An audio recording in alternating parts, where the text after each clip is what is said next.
આપે અમારી જય શ્રી કૃષ્ણ ચેનલને સબસ્ક્રાઇબ ન કરી હોય તો જય શ્રી કૃષ્ણ ચેનલને સબસ્ક્રાઇબ કરી દો, જેથી કરીને આપને નવા નવા વિડીયો આવતા રહે અને આ વિડીયોને લાઈક અને શેર કરો.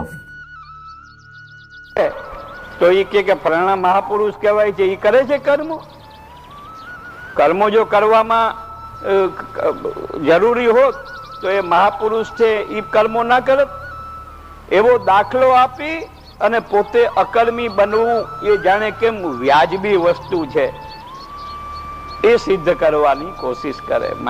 માણસની ટેન્ડન્સી કેવી થઈ ગઈ કે ખોટું કામ કરે એ તો બરાબર, પણ એ ખોટું કામ વ્યાજબી છે અને ઉત્તમ છે એવું સાબિત કરવાને માટે એડી ચોટી એક કરી દે.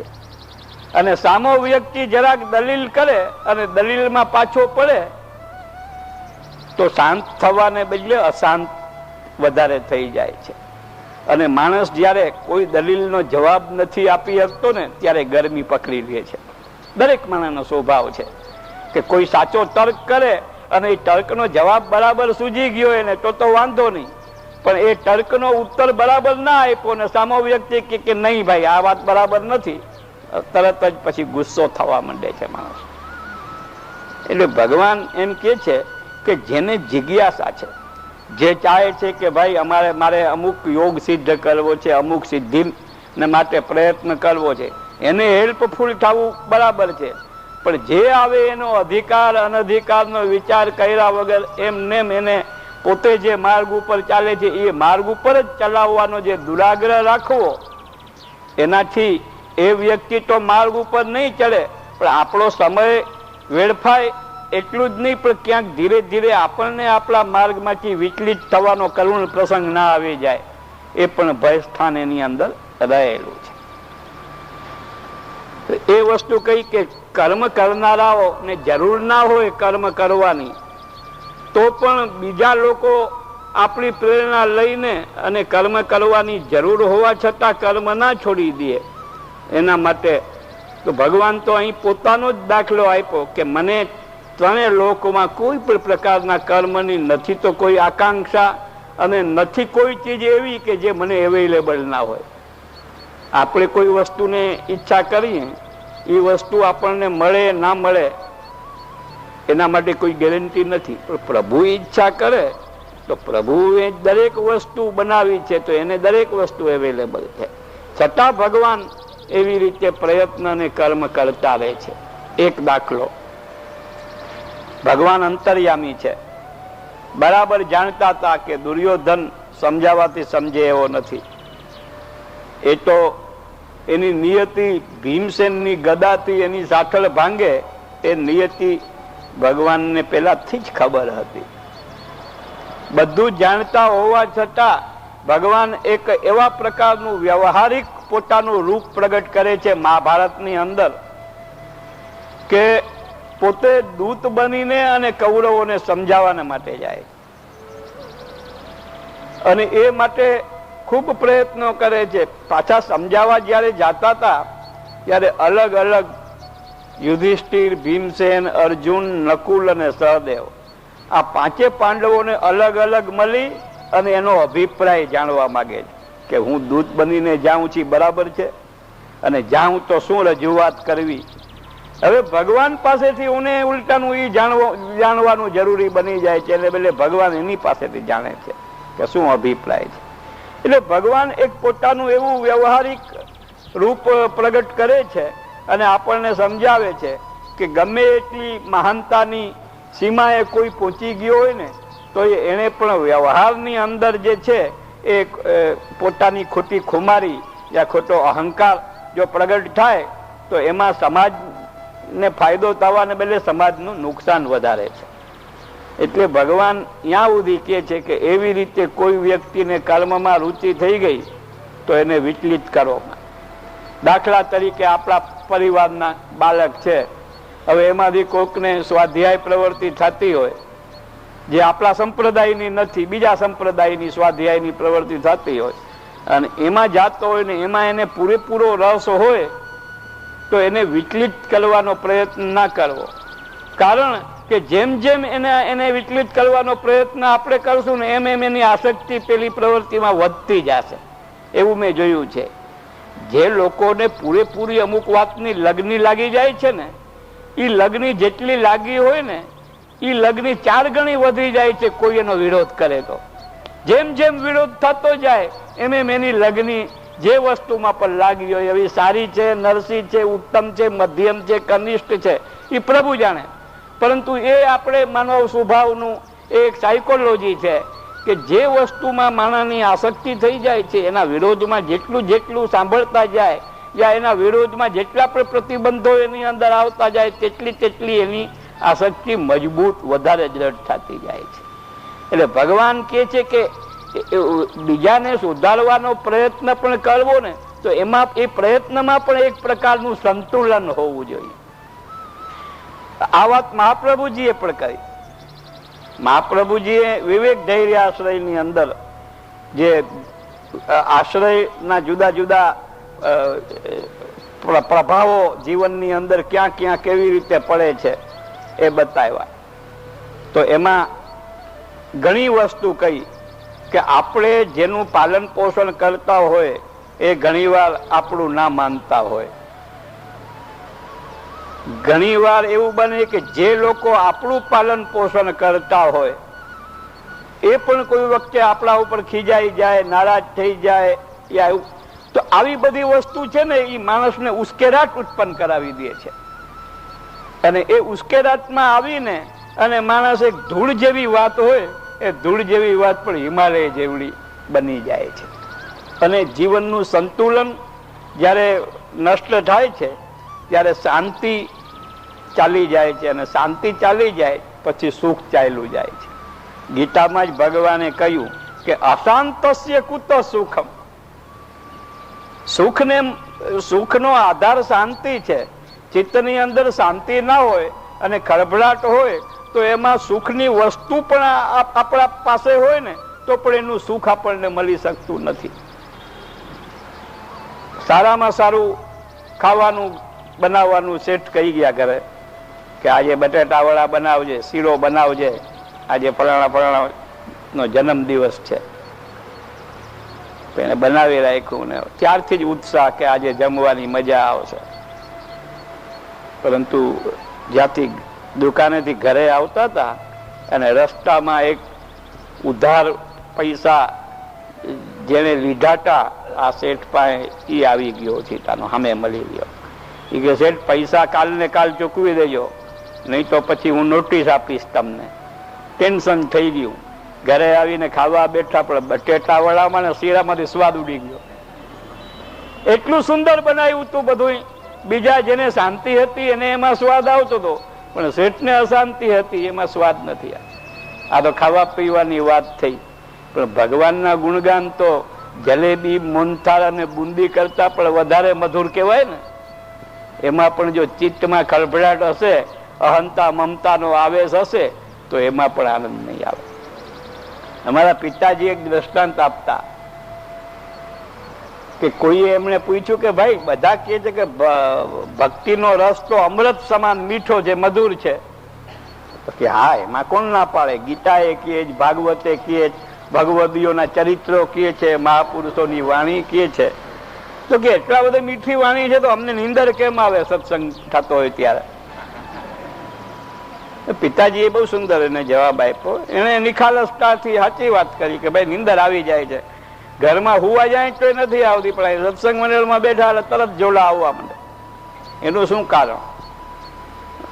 પિતાજીએ એને જવાબ આપ્યો તો એ મને યાદ છે. હું પ્રવચનમાં બેઠો હતો ત્યારે કે સારું સારું ખાવાનું બન્યું હોય, શરીર સ્વસ્થ હોય તો સારું લાગે. પરંતુ 102 ડિગ્રીનો જ્વર હોય, તાવ હોય તો ગમે એવી સારી વાનગીઓ એનો સ્વાદ નથી લાગતો આપણને. એવી રીતે આપણને કામ, ક્રોધ, લોભ, મોહ, મદ, મત્સર રૂપી જ્વરથી ગ્રસિત થયેલા હોઈએ તો આપણને મીઠામાં મીઠું નામ ભગવાનનું સ્મરણ છે, ગુણગાન છે, એમાં પણ મીઠાશનો અનુભવ નથી થતો. એ કામ જ્વરને કારણે જુદી જુદી કામનાઓનો જ્વર હોય છે.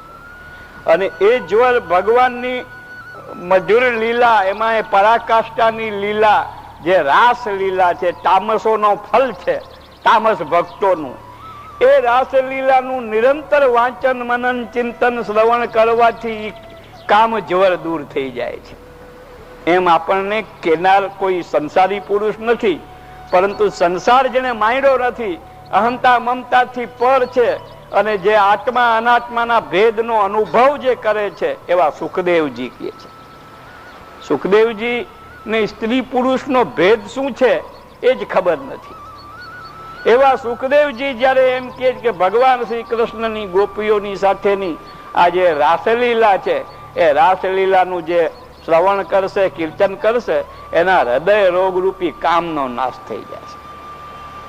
તો એ કામનાઓ જ્યાં સુધી ભગવદ ઇતર વસ્તુઓની જ્યાં સુધી આપણા મન મગજ ઉપર આવી થયેલી હોય, ત્યાં સુધી ભગવદ ગુણગાનમાં કે ભગવદ સેવામાં કે ભગવદ સંબંધી કોઈ પણ પ્રકારની ચર્ચાની અંદર રસનો, આનંદનો, સ્વાદનો અનુભવ નથી થતો.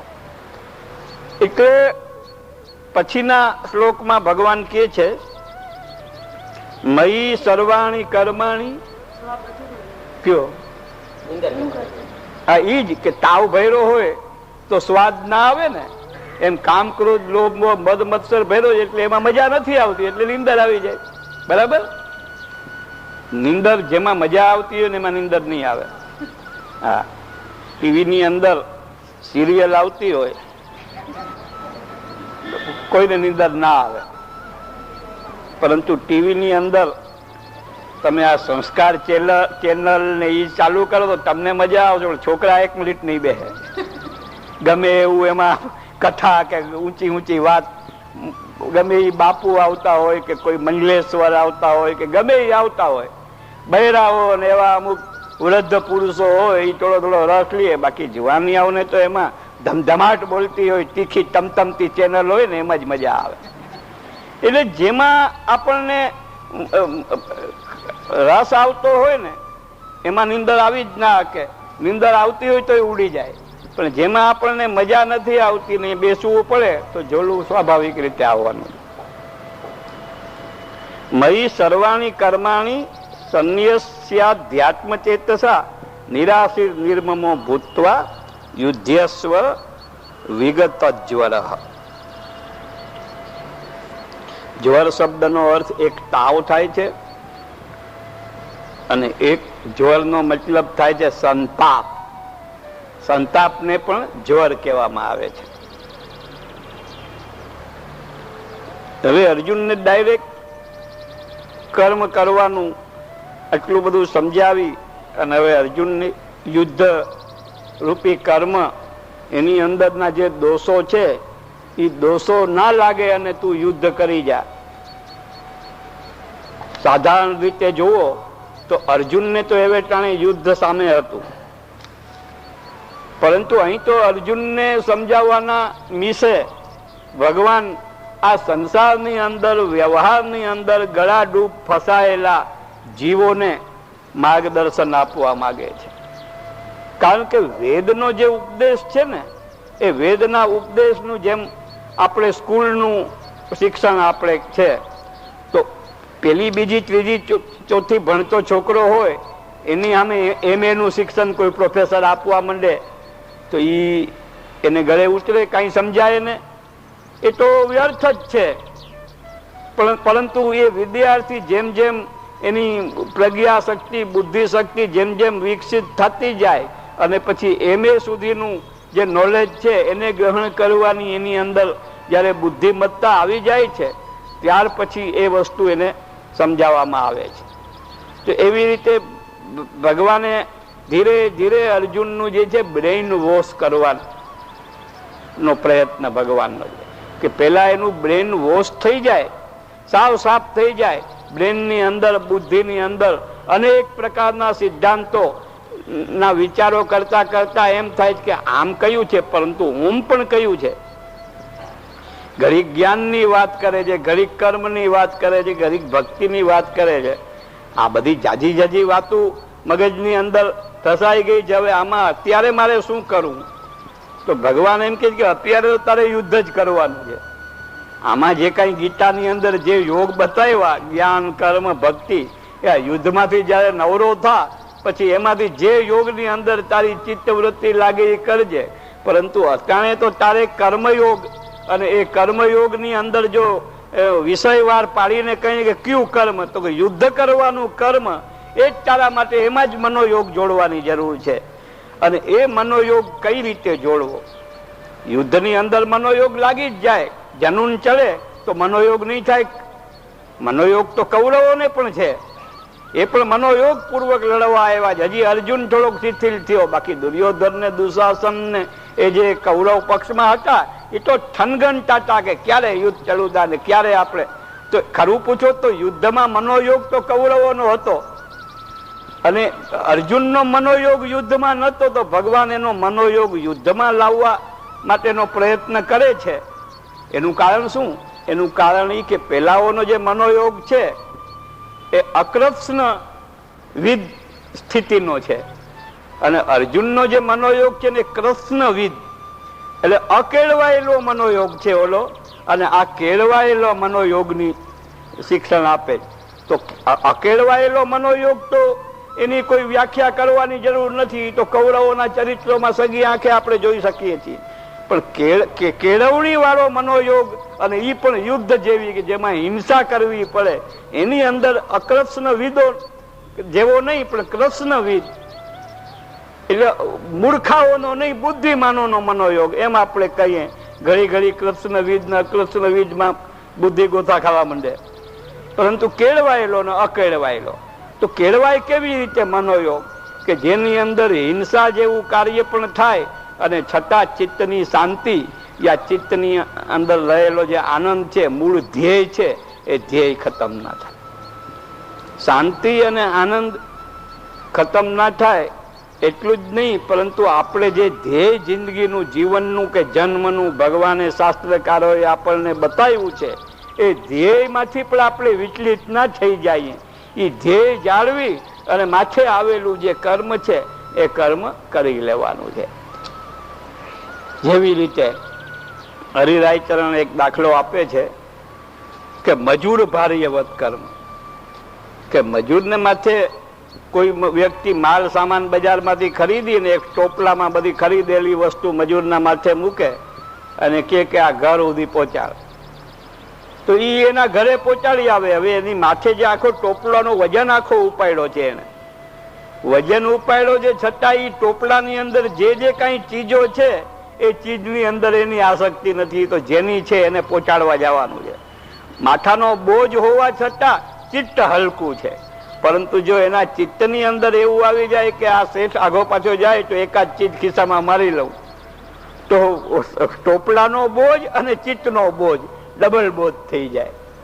એટલે એમાં દિલ ઉપર બોજ ના આવે, બુદ્ધિ ઉપર બોજ ના આવે, ભાર ના આવે, અને આપણું કર્મ જે છે એ સહેલાઈથી સુંદર રીતે પાર થઈ જાય. તો અહીંયા અર્જુનનું આ જે કર્તવ્ય હતું યુદ્ધ કરવાનું, એ માટે હતું કે આ યુદ્ધમાં કેવલ મારું ઘર એને પડાવી લીધું છે, કે મારું રાજ્ય પડાવી લીધું જ ને એ મારે મેળવી લેવું છે, એવું કોઈના મનમાં વૈરાગ્ય આવી જાય કે મારે રાજ્ય જ નથી જોતું, તો એવું ચાલી શકે. પરંતુ આ રાજ્ય કઈ એકલા અર્જુનનું નહોતું. અર્જુનના એકલાનું રાજ્ય હોત ને એને વૈરાગ્ય આવતો તો ચાલે, એના કોઈ ભાઈને સોંપીને વયો જાતી કે ભાઈ તમે આ રાજપાટ ભોગવજો, હું તો જાઉં છું હિમાલયમાં અને શાંતિથી આ બધા યોગ શીખી ગયો જ ભગવાનની ગીતાજીમાંથી, એમાંથી કોઈક એકાદ યોગનો આજમાઈશ કરીશું. પરંતુ અહીંયા અર્જુનનું જે કર્તવ્ય હતું એ સમષ્ટિ વાળું કર્તવ્ય છે, વ્યક્તિગત કર્તવ્ય નથી, પરંતુ આખા સમાજનો એક અંગ છે પોતે, અને એક કુટુંબનું એક અંગ છે, એક સમાજનું અંગ છે. એટલું જ નહીં પણ આસ્તિક સમાજનો અંગ છે. આસ્તિક સમાજનો જ અંગ નહીં પણ એક નૈતિક આધાર ઉપર રહેલા સમાજનો અંગ છે. અને સામેનો જે સમાજ છે, સોસાયટી છે કૌરવોની, એ અનીતિ અને અધર્મના આધાર ઉપર એનો સમાજ હતો. એટલે ભગવાનની જે પ્રતિજ્ઞા છે કે યદા યદા હિ ધર્મસ્ય ગ્લાનિર્ભવતિ ભારત અભ્યુત્થાનમ ધર્મસ્ય તદાત્માનમ સૃજામ્યહમ, એમ અધર્મને દૂર કરવાને માટે ભગવાન પોતે સ્વતંત્ર પોતે આવવાની જરૂર નથી, પોતાની કોઈ શક્તિ દ્વારા પણ એ કાર્ય કરી શકે છે. એટલે ભગવાને ભલે શિશુપાલને પોતે મારી નાખ્યો પોતાના જ સુદર્શન ચક્રથી. જરાસંધને ના મારી શકત, જરાસંધને મારી શકત, પણ જરાસંધે કેટલી વખત મથુરા ઉપર ચડાઈ કરી છતાં ભગવાન એને મારી ના નાખ્યો. એટલું જ નહીં, પરંતુ ભગવાન પહેરેને લુગડે મથુરા છોડીને દ્વારકા ગમન કરી ગયા. ત્યારથી એમનું નામ રણછોડ રાય પડી ગયું. રણછોડ રાય એટલે રણ છોડીને ભાગ્યા. એટલે તો એ તો એક રમૂજમાં માણસ બોલતું હોય એવું, પરંતુ રણ છોડવામાં ભગવાનની એક અનાસક્ત યોગ જે ભગવાનને સહજ કેવો સિદ્ધ હતો. એક માનવ તરીકે જન્મ લઈ અને એક અનાસક્ત યોગ ભગવાને સિદ્ધ કર્યો, એવું યોગીઓ અને ઋષિ મુનિઓ ઉપર એની ઇમ્પ્રેશન હતી ભગવાનની. તો એ અનાસક્ત યોગ ભગવાને ગોકુળ છોડવામાં પણ બતાવ્યો અને મથુરા છોડવામાં પણ બતાવ્યો કે ગોકુળની અંદર કેટલો બધો પ્રેમનો વરસાદ કરી દીધો અને વ્રજ ભક્તોના બધાયના અન્યાશ્રય છોડાવીને પોતાની અંદર અનન્ય દ્રઢાશ્રય સિદ્ધ કરાવી દીધો. અને પછી એને પણ 11 વર્ષ 52 દિવસની લીલા પૂરી કરી કંસનું આમંત્રણ આવ્યું અને અક્રૂરજી ક્રૂર બનીને એને આવ્યા અને લઈ ગયા કૃષ્ણને. પછી પાછું વળીને જોયું.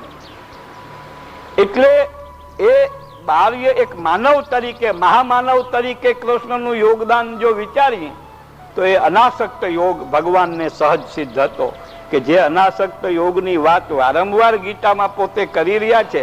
એ અનાસક્ત યોગ એમને બીજાને પરોપદેશે પાંડિત્યમ એવી રીતે નથી કહી રહ્યા, પરંતુ પોતે અનાસક્ત યોગ સિદ્ધ કરેલ છે અને પછી બીજાઓને એનું શિક્ષણ આપે છે.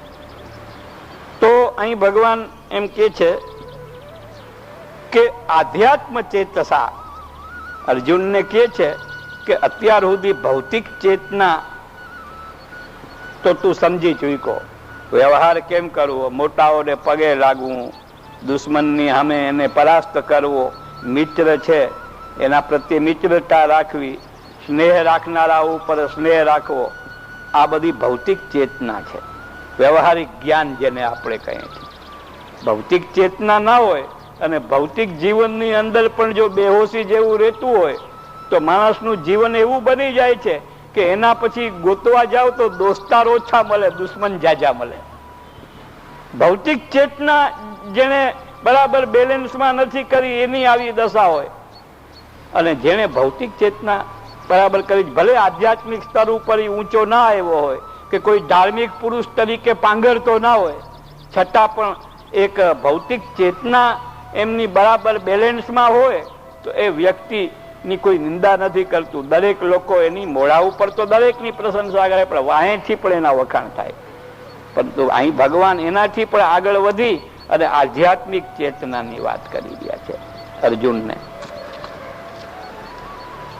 કે આધ્યાત્મ ચેતસા, આધ્યાત્મ ચેતના જે મેં જાગૃત કરી દીધી છે. એમ નથી કહેતા કે જાગૃત કર આધ્યાત્મિક ચેતના, કારણ કે કોઈ આપણા હાથની વાત નથી. આપણને કોઈ કહે કે ચાલો હું એક ટૂચકો કરું છું, તું હસ. ગમે એટલા ટૂચકા કરે આપણને હસવું ના આવે તો ના જ આવે. એ કોઈ આપણા હાથની વાત નથી. કોઈની વાત સાંભળીને આપણને ઈ પ્રસંગ ચિત્ર થી હસવું આવે, એવો ભાવ, એવી વૃત્તિ આપણા મગજમાં આવે તો જ હસવું આવી શકે. એકવાર અકબરે બિરબલને કહ્યું કે મને હસાવી દે, હું સીડી ઉપરથી ઉતરું ને હેઠો એટલી વારમાં હસાવી દે મને, તો ઇનામ ને નહીં તો દંડ. ગભરાણો તો કહેવાય. શું કહ્યું? બિરબલને તો ઘણા ટૂચકા આવડતા હતા. એમ કરતા કરતા સાવ નીચે ઉધી આવી ગયા રાજા. 2 પગથિયા જ રહ્યા તો કે સાલો દુષ્ટ હાથમાંથી ગયો. અને રાજા કે મને દુષ્ટ કે એટલી બધી ગુસ્તાખી આવી ગઈ કે તમે નહીં કે ઇનામ હાથમાંથી ગયું, ઇનામ ને દુષ્ટ કહું છું કેમ. એમાં રાજાને હસવું આવી. એટલે જે મનમાં સ્વાભાવિક રીતે આધ્યાત્મિક ચેતના જગાડ એમ કોઈને ના કહી શકાય. સેવા કરી આવો એમ કહી શકું કોઈને કે જાઓ ઠાકોરજીને જગાડો, પણ હું કહું કે ચાલો ઠાકોરજીને જગાડો ને ગોપીજન જેવા ભાવ કરો, તો એ કઈ આગળ હું કરું પડબાર કરવા માંડે કોઈ કઈ. એ કઈ શીરો બનાવવા જેવું સહેલું નથી. તો એ તો કુદરતી અંદરથી. અહીં ભગવાન આધ્યાત્મ ચેતસા એટલે આધ્યાત્મ ચેતના જગાડે એમ નથી કહેતા, પણ જે આધ્યાત્મ ચેતના જગાડી છે એના આધાર ઉપર તું હવે લાંબુ ખેંચમાં અને તારા કર્તવ્યનું પાલન યુદ્ધના રૂપમાં માથે આવી પડ્યું એ કરવામાં. તો એ આધ્યાત્મ ચેતના કેવી રીતે જાગી છે, કેવી રીતે જાગી શકે છે, એ વાત ભગવાને આગળ સમજાવી છે. એને પાછી ટૂંકામાં કહી રહ્યા છે કે આશા રહિત એટલે તું યુદ્ધની અંદર એમ માન કે મારે આને, જેમ કે એને એક પ્રતિજ્ઞા લીધી હતી, એક આત્મવિશ્વાસ હતો એનો કે કર્ણને હું પહેલે જ પગથિયે, જેવા કર્ણને અમે સામસામા થયા એટલે કર્ણને હું મારી નાખીશ. એને બદલે કર્ણ તો કેટલાય દિવસો સુધી મર્યો નહીં, ઉલટો અર્જુન શિથિલ થવા માંડ્યો અને યુધિષ્ઠિરને તો બેહોશ કરી દીધા, મરણ સ્મરણ થઈ ગયા. કર્ણે એટલા બધા કરી દીધા તો યુધિષ્ઠિરને છેક છાવણીમાં લઈ જવા પડ્યા, એટલે હદ સુધી એને વ્યથિત કરી દીધા. એ કર્ણ મર્યો નહીં. હવે અર્જુન જો એવો સંકલ્પ લઈને કે આજને આજ મારે કર્ણને મારી નાખવો, ને કર્ણને 3 દિવસ સુધી મર્યો ના હોય તો એને પોતાનું ધાયરું થયું નહીં, એનું ટેન્શન થઈ જાય કે નહીં. એટલે કે તારું ધાયરું થાય જ કે નથી થતું એ બધું તું ભૂલી જા, અને આ એક માથે આવેલું કર્તવ્ય છે એની અંદર ઉત્સાહપૂર્વક તું ભાગ ભજવતા રહો. તો આશા રહિત, કોઈ પણ પ્રકારની આશા રાખ્યા વગર કેવલ કર્તવ્ય છે એટલું. પછી કે મમતા રહિત, પછી મારવાની અંદર તું એમ કર કે આ ભીષ્મ પિતામહ એ તો મારા દાદા થાય, એની ગોદીમાં હું રહેમો, આ દ્રોણાચાર્ય જે છે એ બધી મમતા કહેવાય. એવી મમતા, પ્રેમ એ અલગ વસ્તુ છે, આદર અલગ વસ્તુ છે ને મમતા અલગ વસ્તુ છે. અત્યારે પ્રેમ ને આદર નું નામ તો લે તું કે ભીષ્મ પિતામહ ઉપર મને પ્રેમ છે, દ્રોણાચાર્ય ઉપર પ્રેમ છે, પણ એ પ્રેમ નથી, એ મોહ મમતા છે. કારણ કે પ્રેમ જો હોય, પ્રેમની વૃત્તિ હોય તો સામા વ્યક્તિને તારા પ્રેમની કદર તો હોવી જોઈએ ને. પરંતુ તને પ્રેમ છે પિતામહ ઉપર અને દ્રોણાચાર્ય ઉપર, એ જ પિતામહ અને દ્રોણાચાર્ય તને મારી નાખવા માટે એકદમ થનગને છે અસ્ત્ર શસ્ત્રો લઈને. તારો કઈ જાતનો પ્રેમ છે? પ્રેમ હોય તો સામો વ્યક્તિ પ્રેમની કદર કરતો હોય, પ્રેમની કિંમત કરતો હોય તો એ પ્રેમ છે. સામા વ્યક્તિને એક ડોકડાની કિંમત ના હોય આપણા પ્રેમની તો એ પ્રેમ પછી પ્રેમ ના કહેવાય, મોહ કહેવાય. એટલે ભગવાન અહીંયા કહે છે કે મમતા રહિત થઈ જાતું. અને ત્રીજું સંતાપ રહિત. સંતાપ શું છે કે આ બધાને હું મારી નાખું એ કઈ નક્કી થોડું છે. કદાચ એ મને પણ મારી નાખે એ પણ એક સંતાપ છે મનની અંદર. તો કે સંતાપ, આશા અને મમતા આ ત્રણેયને છોડીને યુદ્ધ કર એટલું કે તો ચાલત. પરંતુ ભગવાન અહીં એક વસ્તુ વધારે આગળ અર્જુનને કહે છે, કારણ કે અર્જુન ભક્ત છે. અર્જુન ભક્ત જ નથી, મિત્ર પણ છે, સખો પણ છે અને ભક્ત પણ છે. એટલે ભગવાન એના ઉપર વિશેષ સ્નેહાર્દ થઈને અને એને આ કર્મ માર્ગની આ 3 ચાવી જ બતાવતા એ જ કર્મ માર્ગ ભક્તિના સંદર્ભમાં કેટલો બધો ઉદાત્ત અને દિવ્ય અને આધિદૈવિક બની જાય છે. પછી એ કર્મ માર્ગ જ ભક્તિ માર્ગ બની જાય છે. એ વસ્તુ કેવી રીતે બને? એ વસ્તુ કઈ કે કર્મો મારામાં સમર્પણ કરીને. એટલે બીજું કાંઈ તું મમતા રહિત થઈ ના શકતો હોય, આશા રહિત થઈ ના શકતો હોય, સંતાપ રહિત ના થઈ શકતો હોય તો એટલું તો વિચાર કરીશ ને કે આ કૃષ્ણની આજ્ઞા છે એટલે હું કરું છું. તો એવી રીતે મારામાં સમર્પિત તારી બુદ્ધિને અને મનને કરી અને હું જેમ તને કહેતો આવું એમ તું કરતો જા. તો આ રીતે અર્જુનના મનની અંદર જેટલા પણ વિષાદ જગાડનારા ભાવો આવતા હતા એ બધા ભાવોને ધીરે ધીરે દૂર કરીને અને છેલ્લે એને ભક્તિના સંદર્ભમાં દૂર કર્યા પછી એ સંતાપ કે મમતાનો એટેક પછી થઈ નથી શકતો. જ્યારે એ નિષ્કામ કર્મ ભગવદ સમર્પિત અવસ્થામાં આવી જાય છે પછી નિષ્કામ કર્મ પણ સિદ્ધ થઈ જાય છે. પણ જ્યાં સુધી નિષ્કામ કર્મ પણ આપણે કરતા હોઈએ અને એ ભગવદ સમર્પિત બુદ્ધિથી ના કરતા હું નિષ્કામ કર્મ કરું છું એનો અહંકાર આવતા વેત જ નિષ્કામ કર્મનું બધું ફળ પાણીમાં ડૂબી જાય છે. એટલે ભગવાન અહીં અર્જુનને આ 30મા શ્લોકમાં સંતાપ રહિત થઈ, મમતા રહિત થઈ, આશા રહિત થઈ અને યુદ્ધ કરે એમ કે છે. આપણને કે જીવનની અંદર, દરેકના જીવનની અંદર જે ચડતી પડતી એવી આવતી રહી છે એની સામે આપણે જજમવું પડે. એક રીતે જુઓ તો દરેકના જીવનની અંદર સૂક્ષ્મ યુદ્ધ તો ચાલતું જ રહે છે. ઘરના લોકો સાથે મતભેદ ચાલતા હોય, બીજા આપણા ઓળખીતા પાળખીતા મતભેદ ચાલતા હોય, એ તો ઠીક, પરંતુ એક યુદ્ધ સારી વૃત્તિ અને નરસી વૃત્તિ, એનું યુદ્ધ આપણા મનની અંદર મંથન કરતું હોય છે. સારી વાત મગજમાં આવે, ખરાબ વાતને દબાવી દે છે. ખરાબ વાત મગજમાં આવે છે તો સારી વાત દબાઈ જાય છે. એ પણ સારા નરસાનું યુદ્ધ આપણી અંદર એવું મહાભારત મોજૂદ છે. પરંતુ એ બધું જે છે ઉદ્વેગ અને જે કઈ સંઘર્ષ છે એનું સમન થઈ જાય. પેલા સમન્વય થાય અને પછી સમન થાય. સમન્વય થાય મમતા રહિત, જ્યારે આપણે બુદ્ધિથી કર્મ કરીએ ત્યારે. સમન્વય થાય જ્યારે કોઈ પણ જાતની અપેક્ષા રાખ્યા વિના કરીએ ત્યારે. કોઈ પણ જાતનો સંતાપની અવસ્થામાં, ટેન્શનની અવસ્થામાં કર્મ ના કરતા શાંત ચિત્તથી કર્મ કરીએ આપણે, તો જે સંઘર્ષ આપણને કરવો પડે છે ને, એ સંઘર્ષ, એ યુદ્ધની અંદર પણ આપણો વિજય થઈ જાય. આ વિજયનો રસ્તો, અને એમાં મોટામાં મોટો રસ્તો ભગવત શરણાગતિનો.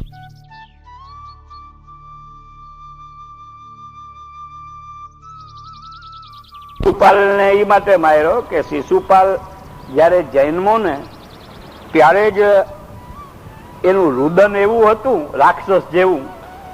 એટલે ભગવાન તો જાણી જ ગયા હતા કે આ અસુર પેદા થયો જ, પરંતુ એની માને પણ ખાતરી થઈ ગઈ કે આ તો ભગવાનની હારે દુશ્મનાવટ કરવા માટે જ ભૂતલ ઉપર આવ્યો છે. એટલે એમણે ભગવાન પાસે વચન લીધું કે આને તમે ક્ષમા કરજો. તો ભગવાને કહ્યું કે એની 100 ગાળો હું માફ કરીશ. 100 ગાળો મને દે ત્યાં સુધી હું એને માફ કરીશ. પછી 101મી બોલશે એટલે પછી હું માફ નહીં કરું. એવું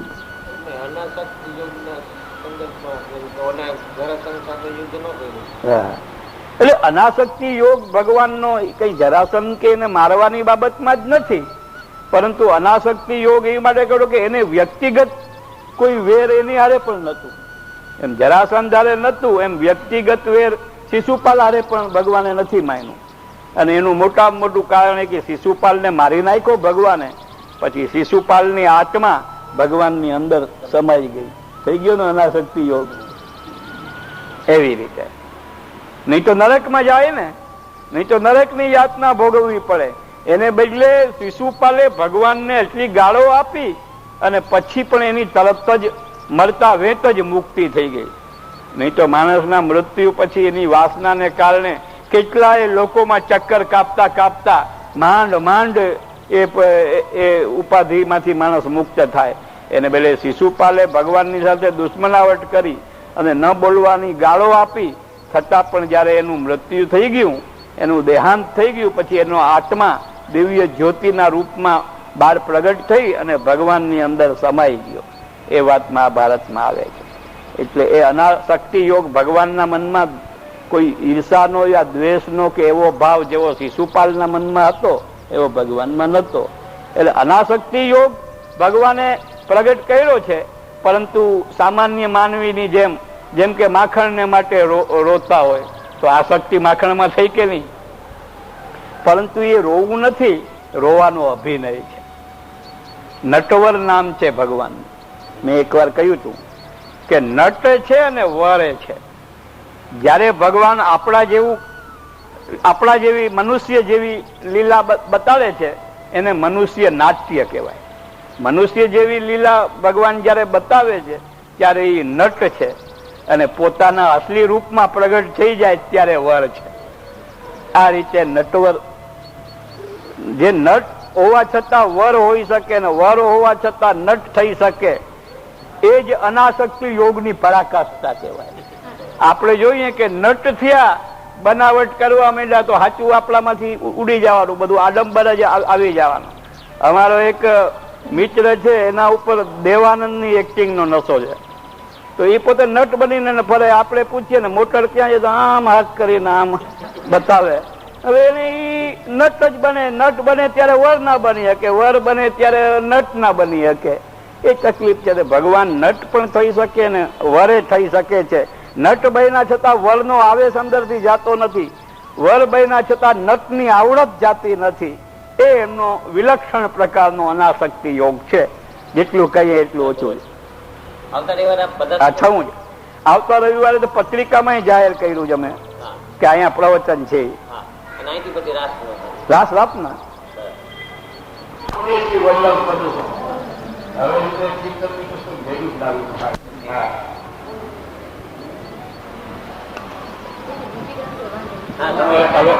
હવે આજ ગાવાતું તો યાદ આવી જાય કાતો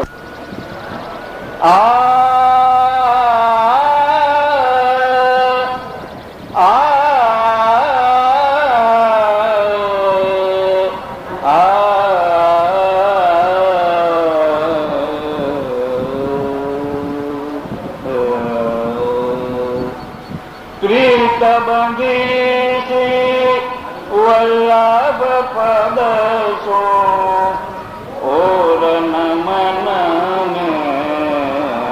આવે હો પલ પુરાણ ઘટ દર્શનની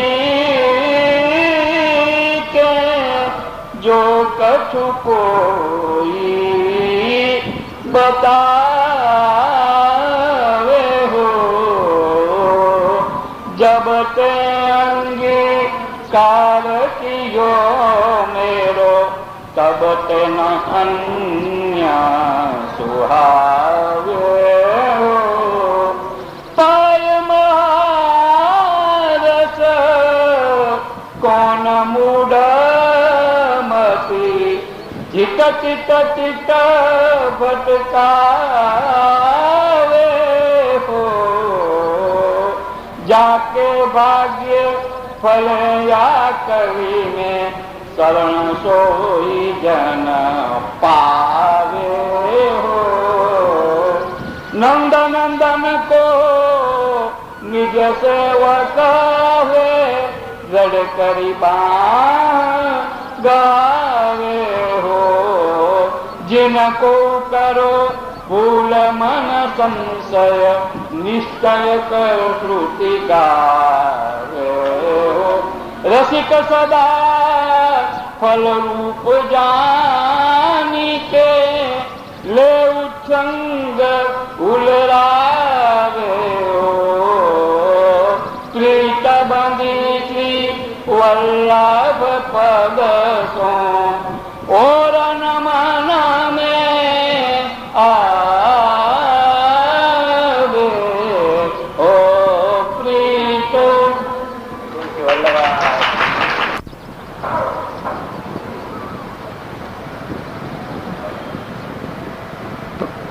प्रथम बधाई राग रामकली मां सुनोरी आज नवल बधायो है એ ગંગાબાઈની રચના છે. નવલ બધાયો હે સુનોરી આજ નવલ બધાયો હે શ્રી લક્ષ્મણ ગ્રહ प्रगट भये श्री लक्ष्मण ग्रह प्रगट भये वल्लभ मन भायो हे सुनोरी आज नवला बधायो हे बाजत आवज महुवर गनज्यो ढोल बजायो हे कोकिल कंठ नवल वनिता मिल મંગલ ગાયો હે સુનરી આજ નવલ બધાયો હે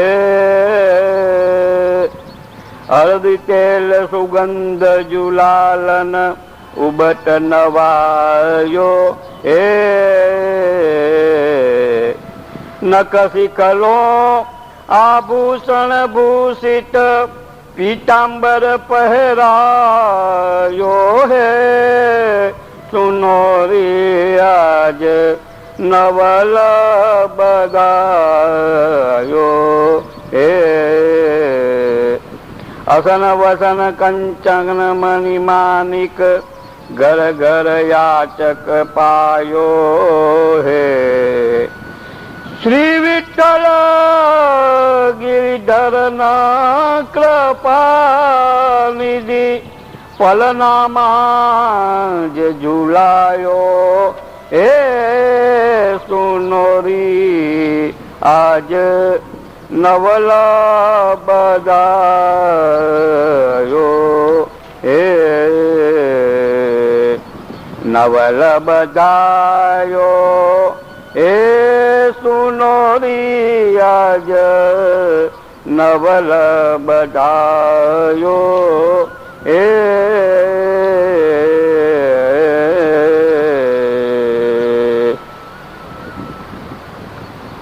રાયસા રાગમાં છે. રાયસોમાં દ્વિજકુલ પ્રગટે શ્રી હરિ સુંદરતા કી રાસ. દ્વિજકુલ પ્રગટે શ્રી હરિ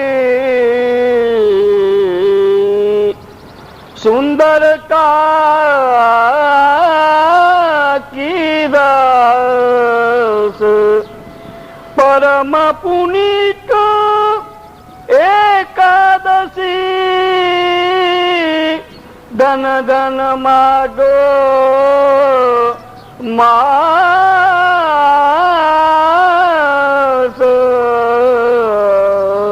દ્વિજ કુલ પ્રગટે શ્રી હરિ લગ્ન નક્ષત્ર બલ શોધ કે બેઠે.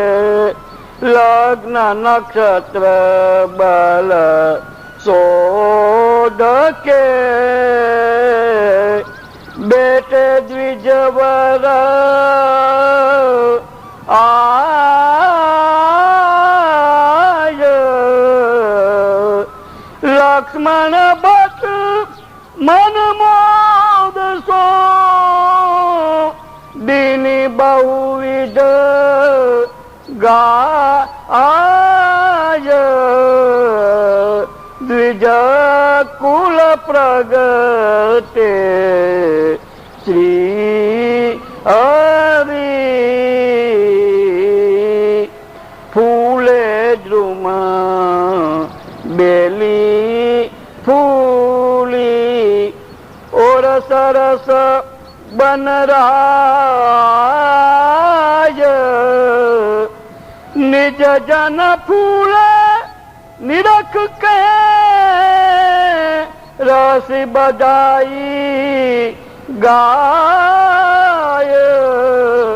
રસ બધાઈ પાય. દ્વિજ કુલ પ્રગટે શ્રી હરિ સુંદરતા કી રાસ.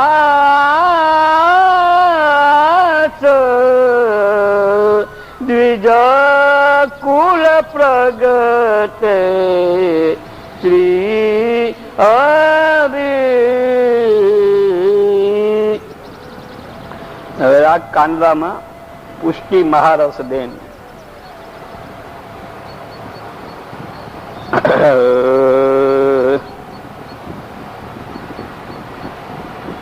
પુષ્ટિ મહારસ દેન પ્રગટે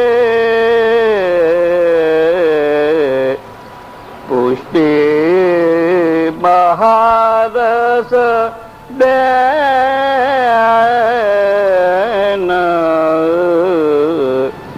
પુષ્ટિ મહારસ દેન પ્રગટે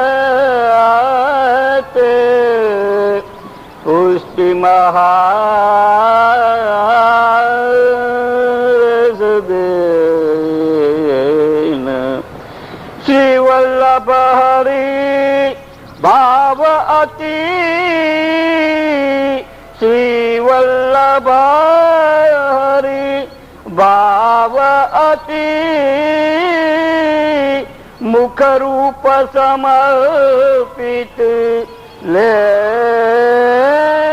પ્રગટે પુષ્ટિ મહારસ દેન નિત્ય સંબંધ કરાય ભાવ દે વિરહ અલૌકિક બેન यह प्रागट्य रहत हृदय में तीन लोक भेदन कोयन पुष्टि महारस देन रहिए ज्ञान सदा इनके पद पाठक को नाल गेन रसिक यही निर्धार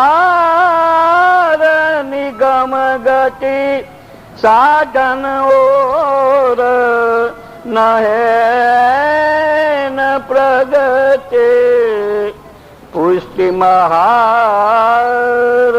देन पुष्टि महारस देन प्रगटे पुष्टि महारस देन હવે કેસર કી ધોતી એ સારંગમાં છેલ્લે પ્રસ્તુત કરવું છે. केसर की धोती पहरे केसरी ऊपर ना ओढ़े तिलक मुद्रा धर बैठे श्री लक्ष्मण भट्ट धाम जन्म दिवस जान जान अद्भुत रुचि मान मान नख सिख की शोभा ऊपर वारू कोटि काम सुंदरताई निकाई तेज प्रताप अतुलताई आस पास जुवती जाना करत है गुणगान पद्मनाभ प्रभु विलोक पद्मनाभ प्रभु विलोक गिरिवर डर वागधीश यह अवसर जेहू ते મહાભાગ્યવાન કેસર કી ધોતી પહેરે કેસરી ઉપરે ના ઓળે તિલકા મુદ્રા ધર બેઠે શ્રી લક્ષ્મણ ભટ્ટ ગામ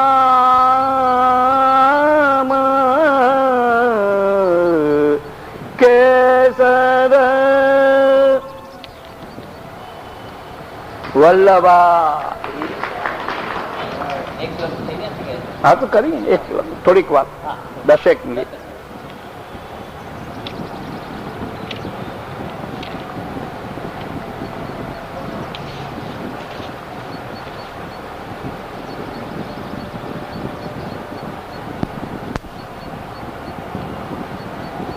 સદૃશમ ચેષ્ટતે સ્વસ્યાહ પ્રકૃતે જ્ઞાનવાન અપી પ્રકૃતિમ યાન્તિ ભૂતાની નિગ્રહ કિમ કરિષ્યતિ. કે બધા પ્રાણીઓ પ્રકૃતિને પામે છે, એટલે કે પોતાના સ્વભાવને વશ થઈને કર્મો કરે.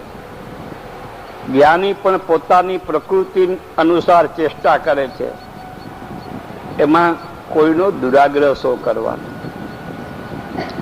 પ્રકૃતિ એટલે પ્રકૃતિને જુદા જુદા સંદર્ભમાં કહેવામાં આવી છે શાસ્ત્રોમાં. એમ પ્રકૃતિ સ્વભાવને પણ આપણે વ્યવહારમાં કહીએ છીએ કે અમુક વ્યક્તિનો સ્વભાવ સારો છે એમે કહેવાય, પ્રકૃતિ સારી છે એમે કહેવાય. પરંતુ અહીં પ્રકૃતિ એટલે સાત્વિક, રાજસ અને તામસ. સ્વભાવનો મતલબ એ કે આપણો ભાવ ક્યારેક તમોગુણથી પ્રભાવિત હોય, ક્યારેક રજોગુણથી પ્રભાવિત હોય, ક્યારેક સત્વગુણથી સ્વભાવ. તો આ પ્રકૃતિ એના આપણે કર્તવ્યના પાલનની અંદર આ પ્રકૃતિનો ઉપયોગ થતો હોય છે. અને એ કર્તવ્ય પાલનની અંદર નિસ્વાર્થ જયારે કર્તવ્યનું પાલન કરતા હોઈએ ત્યારે આ સત્વ, રજ અને તમ ત્રણે ઉપયોગી થાય છે જુદે જુદે ઠેકાણે. અને જ્યારે એ પ્રકૃતિ વિકૃતિના રૂપમાં આવી જાય છે ત્યારે સત્વ, રજ અને તમ આ ત્રણેય ગુણોથી લાભ થવાને બદલે હાનિ થાય છે. એટલે જેને જ્ઞાન કેળવીને યા ઈશ્વરના કોઈ એક નિશ્ચિત રૂપની અંદર જેણે પોતાના મનોભાવને દ્રઢપણે સ્થાપિત કરી દીધા હોય તો એ પ્રકૃતિના ગુણો એ ભક્તિના આનંદમાં જ વધારો કરે છે. રજોગુણ અને તમોગુણ આ ગીતાજીની અંદર જ એનાથી વિકૃતિઓ થાય છે એ બધું વિસ્તારથી બતાવ્યું છે. પરંતુ ભક્તિના સંદર્ભમાં જેમ કે રજોગુણ આપણે વિચારીએ તો રજોગુણ પણ ઉપયોગી થઈ શકે છે કે જ્યારે આપણો અહંકાર ગૌરવના રૂપમાં પ્રગટ થાય. અહંકાર બીજાને દબાવી દેવા માટે યા અહંકારથી આપણા મનમાં એમ થાય કે બીજા બધા આલતું ફાલતું હું જ છું જે કઈ છે, તો એ અહંકારની વિકૃતિ છે. અને અહંકારની પ્રકૃતિ જે મૂળ પ્રકૃતિ છે એ જ્યારે એનો સમ્યક ઉપયોગ થાય છે ત્યારે એ અહંકાર આપણી ભક્તિ સાધનાનો એના વિકાસ માટેનો એક પાયો બની જાય છે, એક પગથિયું બની જાય છે. તો ગૌરવના રૂપમાં આપણે એમ વિચારીએ તો એ ગૌરવ આપણને પતનને રસ્તે જતા રોકી શકે છે. એના માટે અંતઃકરણ ચતુષ્ટય નો વિચાર કરવામાં આવ્યો છે. કે આપણે જુદા જુદા નામ લઈએ છીએ, મન, બુદ્ધિ, ચિત્ત અને અહંકાર. આ ચારેય વસ્તુ મળીને એક યંત્ર આપણે વિચારીએ તો એને અંતઃકરણ યા હૃદય કહીએ છીએ. એ હૃદય છે એ એના ચાર એંગલ કહે કે ચાર ખૂણા કહે તો એ છે મન, બુદ્ધિ, ચિત્ત અને અહંકાર. એક દાખલો આપીશ કે ઘણીવાર સારા સંસ્કારથી સંપન્ન પરિવારમાં જન્મેલ કોઈ યુવક છે એક, અને એ ક્યાંક ચાલ્યો જાય છે, સાથે એના મિત્રો પણ છે. મિત્રો વૈષ્ણવ નથી, મિત્રોમાં સંસ્કાર નથી. રસ્તામાં દારૂની દુકાન આવી, મિત્રોએ કહ્યું કે ચાલ થોડી થોડી પેગ લગાવી લે. મનમાં તો બેજાની સોબતને લીધે મન જે છે એ ઘણી વાર ફરી જાય છે માણસનું. ગમે એવો દ્રઢ સંકલ્પ કર્યો હોય, ગમે એવી દ્રઢતા કેળવી હોય, છતાં પણ દુસંગ એટલે બીજાની દેખાદેખી, એનું નામ દુસંગ છે. માણસ મનથી કોઈ ખરાબ કાર્ય કરતો નથી, પણ ખરાબ કાર્ય કરવાની ઈચ્છા થાય છે. બીજા અનેક લોકોને ખોટું કાર્ય કરતા જોવે તો એ જોઈને ને એની દેખાદેખીમાં એમનું મન ચલાયમાન થઈ જાય છે. તો મન તો લાગ્યું એમાં. જો અંતઃકરણનો ચમત્કાર કહું છું, અહંકારનો ચમત્કાર. તો મન ખેંચાણું કે ચાલો આપણે બધાના ભેગા જલસા કરી લે. એટલે મન ખેંચાણું, પછી જરા બુદ્ધિ નો ઉપયોગ આપોઆપ થવા લાગ્યો. બુદ્ધિની એમ મનની અંદર એમ થયું કે એ તો બરાબર, પણ હું કોણ? હું વૈષ્ણવ, અમુક મહાપ્રભુજી જેવા ગુરુ મારા, ભગવાન શ્રી કૃષ્ણ એ મારા સ્વામી, મારાથી આ થાય. એ હું કોણનો જે અભિમાન આવ્યો ને એને અહંકાર, એનાથી જે ચિત્તની અંદર ત્યાં જવાની વૃત્તિ જાગૃત થઈ હતી એ અટકી ગઈ. તો આ રીતે મન, બુદ્ધિ ને ચિત્ત ને અહંકાર, એમાં બુદ્ધિ જે છે એને સંસ્કારિક બનાવી હોય, બુદ્ધિને સંસ્કાર, બુદ્ધિને શિક્ષા નહીં પણ બુદ્ધિને સંસ્કારની જરૂર છે. શિક્ષા સાથે અસંસ્કાર હોય તો એ શિક્ષાનો દુરુપયોગ થાય છે. અને શિક્ષા આપણને કામ ત્યારે જ લાગે છે કે આપણા ઉપયોગમાં ત્યારે જ, આપણા વિકાસમાં ત્યારે જ ઉપયોગી થાય છે કે જ્યારે બુદ્ધિમાં શિક્ષાની સાથે સાથે સંસ્કારિકતા હોય. તો એ બુદ્ધિને જેને શિક્ષિતા અને સંસ્કારિક બનાવી હોય તો એ અહંકારમાં જે મિથ્યા અહંકાર છે એ ન જાગૃત થતા વાસ્તવિક જે અહંકાર એ જાગૃત થાય છે. અને વાસ્તવિક જે અહંકાર છે એ આપણને આપણા સ્વરૂપ અને આપણા સ્તરથી નીચું નથી પડવા દેતો.